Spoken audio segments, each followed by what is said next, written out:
Ce soir, on revient sur l'affaire qui embarrasse la France insoumise et qui part des révélations explosives du Canard enchaîné concernant Adrien Quatennens et son épouse. Le député La France insoumise, Adrien Quatennens, est visé par une main courante. À la suite de cette main courante déposée par Céline Quatennens, le député publie un communiqué où il annonce se mettre en retrait et admet s'être livré à des violences conjugales. Adrien Quatennens annonce ce matin se mettre en retrait de sa fonction de coordinateur de la France insoumise. Le député LFI du Nord admet avoir donné une gifle à sa femme. Dans la foulée, de nombreuses réactions sont publiées, mais celle de Jean-Luc Mélenchon va particulièrement faire parler. Adrien décide de tout prendre sur lui. Je salue sa dignité et son courage. Je lui dis ma confiance et mon affection. Certains accusent alors l'homme politique de ne pas soutenir Céline Quatennens et de ne pas dénoncer les actes de violence du député. Toutes les dernières révélations ce soir dans TPMP.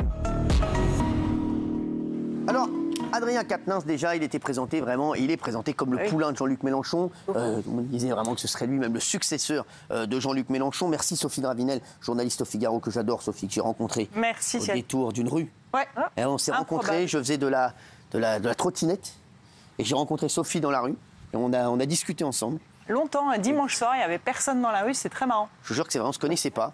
On a discuté ensemble. Et on a fait un selfie. Exactement. En disant le Figaro, TPMP, les valeurs se croisent. C'est ça, c'est vrai. Et voilà, Sophie est avec nous ce soir. Et voilà, j'ai eu un coup de cœur pour Sophie. Voilà, je le dis. Vraiment, un gros coup de cœur. Et Florian, bon, ça fait des années que j'ai un coup de cœur pour lui, expert en communication politique. Merci d'être là. Alors, c'est vrai que cette affaire, tout le monde en parle.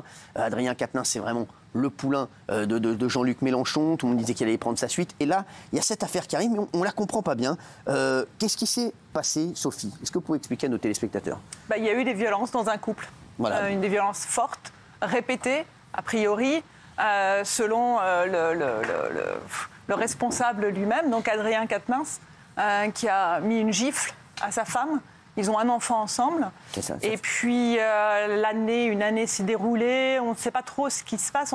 En fait, on n'a que sa version à lui. Donc, c'est quoi sa version?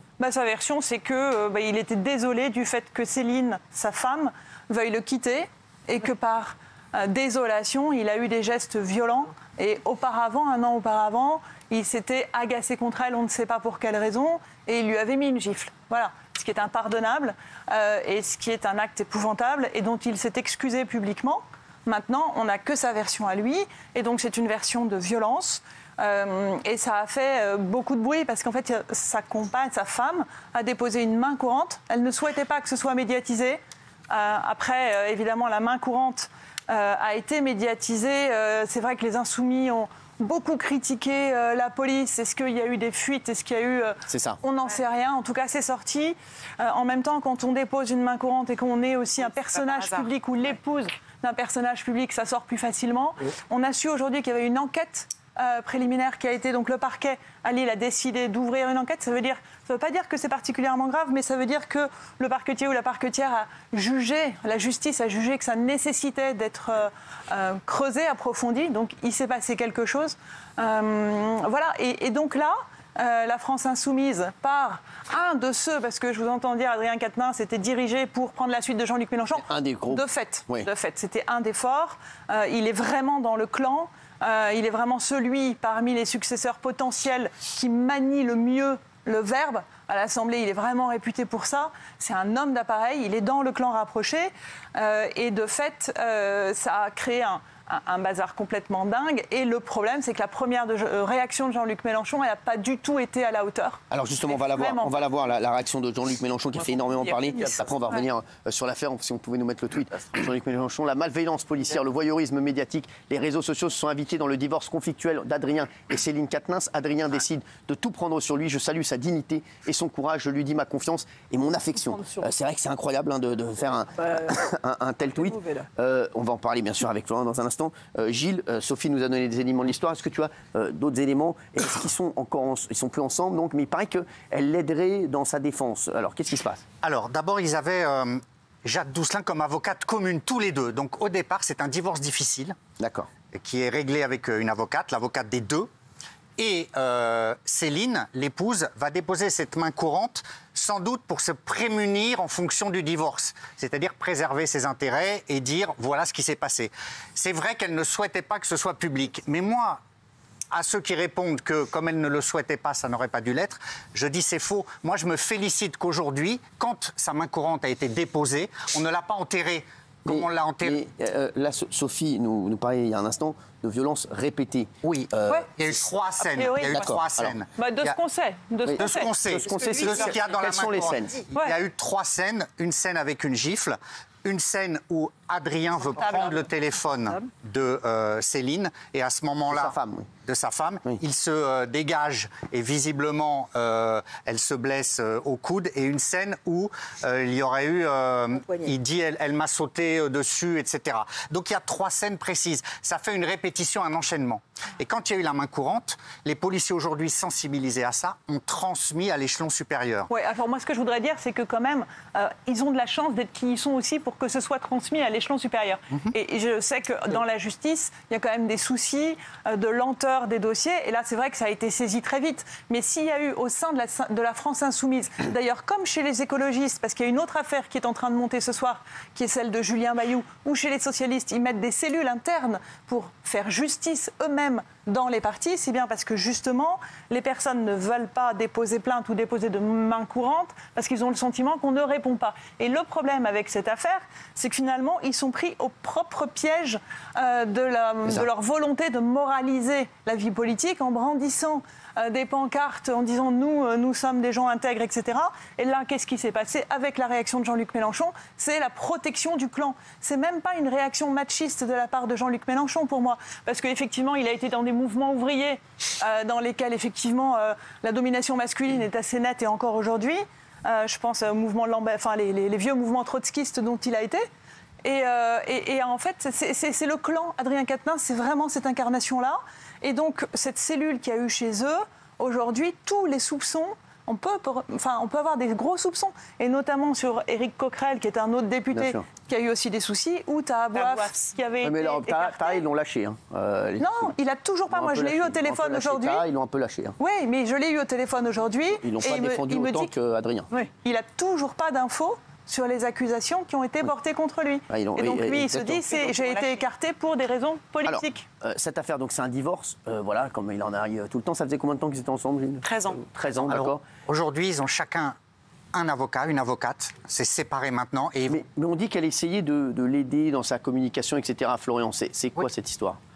Moi, j'ai cru que j'ai pas compris ce qu'ils étaient ensemble, parce qu'au départ, ils ont fait un communiqué de presse commun. C'est ça, voilà. Pour ça, et qui était signé de leurs deux noms. Ouais. Et c'était une version commune pour dire maintenant, laissez-nous tranquilles. C'est une histoire privée, ça ne vous regarde pas. Et donc, alors que moi, je pense que les violences faites aux femmes, c'est pas une histoire privée et que justement, ça nous regarde. Mais en l'occurrence, c'était le signal qu'ils lançaient tous les deux. Ensuite, Adrien Quatennens a fait un communiqué où là, en revanche, il est tout seul et c'est sa version à lui, elle n'apparaît plus. D'accord. Florian. C'est confortable de signer un communiqué de presse commun, puisque ça laisse sous-entendre qu'il n'y a pas à contester les faits qui sont présentés. C'est aussi confortable, quand on s'appelle Adrien Quatennens, de publier un récit comme il l'a fait, en misant tout sur la transparence et en espérant pouvoir en récolter les fruits pour imposer son récit, sa version de l'histoire dans les médias, tout en occultant un certain nombre de points qui posent vraiment problème. Le premier, c'est qu'il laisse supposer, par le vocabulaire qu'il emploie dans ce communiqué de presse, qui est, à mon sens, très maladroit, que les torts sont partagés.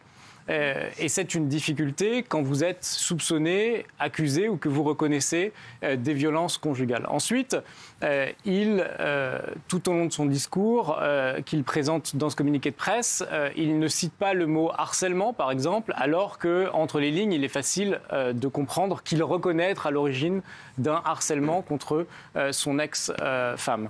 Et tous ces points, ça fait évidemment de cette affaire, non pas un fait lambda, mais un fait politique. Pourquoi ? Parce que c'est quelqu'un dont on a dit qu'il pouvait conquérir la mairie de Lille, c'est quelqu'un dont on a dit qu'il pouvait diriger l'un des partis politiques les plus importants de France. C'est pas n'importe qui, Adrien Quatennens. Et donc, c'est évidemment pas une affaire privée, et c'est évidemment un fait public et politique qui a son importance, surtout lorsque ça concerne directement l'un de ceux qui a été un moralisateur sur ces questions, qui a présenté une vérité sociale sur ces faits. Et donc, ça lui revient aujourd'hui en boomerang, et c'est d'autant plus difficile à gérer pour son parti, et je termine là, qu'après la succession de faits que l'on a évoqués, il y a un communiqué de presse de LFI qui est extrêmement minimaliste. Ils en disent le moins possible, et tout de suite après, ce communiqué qui aurait pu être intéressant du point de vue de la communication de crise est saccagé par la prise de parole maladroite de Jean-Luc Mélenchon, qui lui se contente, pour faire simple, de soutenir l'agresseur et de saluer le courage de celui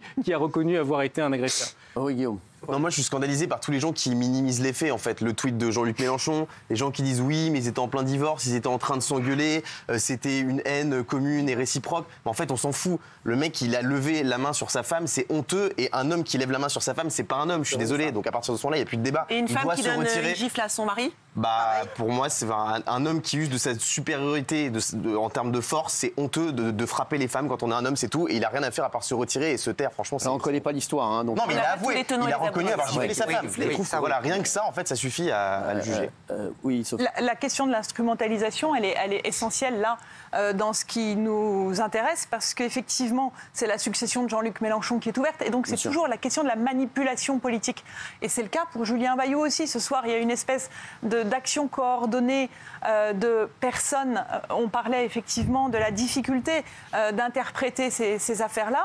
Une action coordonnée de personnes qui montent au front contre Julien Bayou parce que la même cellule a été activée par une ex de Julien Bayou sur laquelle il aurait exercé des pressions. Lui me dit que c'est une affaire réciproque, que c'est beaucoup plus compliqué, et chez eux aussi ils ont un congrès. Et donc c'est terrible parce que finalement ces affaires de femmes battues ou d'hommes battus, puisque ça existe aussi, y compris dans les couples homosexuels, il y a vraiment un vrai dossier là-dessus. Eh bien elles sont ici instrumentalisées dans la sphère politique. Alors, Gilles, on parlait, là, il y a un instant, Florian parlait de harcèlement aussi. C'est quoi cette histoire? Parce qu'on ne comprend pas bien, c'est quoi? Alors, il a, puisqu'il en a parlé, écrit une suite de messages à sa femme qui s'apparente effectivement à de la pression, du harcèlement pour qu'elle ne le quitte pas. On va résumer cette affaire privée comme ça, c'est-à-dire que c'est plutôt elle qui est à l'initiative de la séparation, et lui a tout fait pour la retenir. Quand je dis tout fait, je ne justifie pas. Il lui a adressé visiblement des messages très pressants, s'apparentant à un harcèlement potentiel, et il y a eu cette gifle. Il faut savoir que pour le moment, le parquet a ouvert une enquête. Pour le moment, il n'est pas mis en cause, lui, là, à cette heure-là. Mais s'il était justifiable, une gifle, ça peut être une amende, et si c'est considéré comme de la violence volontaire aggravée, ça peut être des années de prison. Ça peut être 5 ans de prison. Une gifle très violente, violence volontaire plus ou moins aggravée, une gifle qui occasionne des dommages réels, ça peut être des années de prison. Donc on peut dire que sa carrière politique aujourd'hui, là, à l'heure où on parle, elle est extrêmement menacé. Ça va être compliqué pour lui. Très compliqué. Et ce qui a choqué beaucoup, c'est ce que vous disiez aussi, c'est qu'on a eu l'impression que la France insoumise, au début, voulait sauver le soldat Quatennens. Oui. Ça a choqué énormément, y compris dans le premier message de Jean-Luc Mélenchon, qui est revenu en arrière, d'ailleurs, très vite. Oui, parce que 3 heures après, il fait un nouveau tweet. Exactement. Il inclut... Céline et Adrien sont tous deux mes amis. Mon affection pour lui ne veut pas dire que je suis indifférent à Céline. Elle ne souhaitait pas être citée. Mais je le dis, une gifle est inacceptable dans tous les cas. Adrien l'assume, c'est bien. Voilà. Donc aujourd'hui, on reproche aussi qu'ils soient encore députés, Adrien Quatennens. Est-ce que vous comprenez qu'ils sont encore députés, ou est-ce que vous pensez qu'il va... Il n'y a que lui qui peut décider finalement. Parce que son discours, il va devenir inaudible quand il va être assis sur les bancs de l'Assemblée nationale à côté d'autres personnes qui sont féministes, qui défendent justement les droits des femmes et tout ça. Franchement, ça va être très très compliqué pour lui, son avenir politique. D'autant qu'ils ont, lui... est entré aussi en chasse, entre guillemets, contre d'autres en face, qui pouvaient, d'ailleurs, Gérald Darmanin, même s'il n'y a pas eu de suite, ou d'autres, ou Damien Abad, il était à fond là-dedans. Et donc le problème, c'est qu'aujourd'hui, qu'est-ce qu'il devient? Il est là en disant non, en fait, et tous ses camarades, tous ses collègues à l'Assemblée, ils vont être embêtés, lui aussi. Et comme c'est un mec droit, je pense que ça va être compliqué pour lui de continuer, c'est sûr. Et que va faire son parti aussi? Est-ce qu'il va se faire exclure de LFI ou pas? Sachant qu'on est toujours, en plus, dans une concurrence au sein de la NUPES, qui est cette fameuse association des écolos, des socialistes et des insoumis, à gauche, en vue des européennes et tout ça. Donc il y a tout un micmac. Ils nous ont donné des leçons de démocratie et de transparence. Florian, pour conclure, donc qu'est-ce qui va se passer? 2 points. C'est évidemment compliqué pour lui de se maintenir. J'observe souvent en communication de crise qu'il y a une sorte, chez certaines personnalités, de schizophrénie totale entre le discours qu'ils portent et leurs actes. On l'avait vu avec Cahuzac, qui s'était mis à lutter contre les paradis fiscaux et qui avait lui-même des choses à se reprocher. Bien, on retrouve un peu ça ici, avec des gens qui mettent en avant leur lutte contre un phénomène alors qu'ils en sont auteurs dans un cadre privé. Et ici, la difficulté, c'est à la fois la sincérité de son propos et de sa démarche. S'il assume qu'il reconnaît qu'il fait la transparence sur ses faits, eh bien, il doit en tirer des leçons. Et donc, quitter la vie politique, de toute façon, on l'a vu avec Thévenoud, Cahuzac ou tant d'autres, même DSK, il est très difficile de reprendre la place qui a été la sienne après que de telles accusations aient été, et quelle que soit la nature de ces accusations, aient été portées contre vous, parce que le monde politique est ainsi fait que vos adversaires s'en saisissent pour vous déstabiliser. Et s'il y avait une seule leçon à tirer de la communication de crise qui est déployée là, pour tous les communicants politiques ou les communicants de crise, c'est qu'il ne faut plus nous faire le coup du mari quitté. La présentation des faits dans le communiqué de presse d'Adrien Quatennens, qui laisse supposer que tout cela est lié à la violence ou justifié par la violence d'un divorce, ça n'est plus tellement acceptable. D'ailleurs, au Canada ou dans d'autres pays, ça ne se ferait plus. Il n'y a pas de raison qu'en France, on en soit encore là en 2022.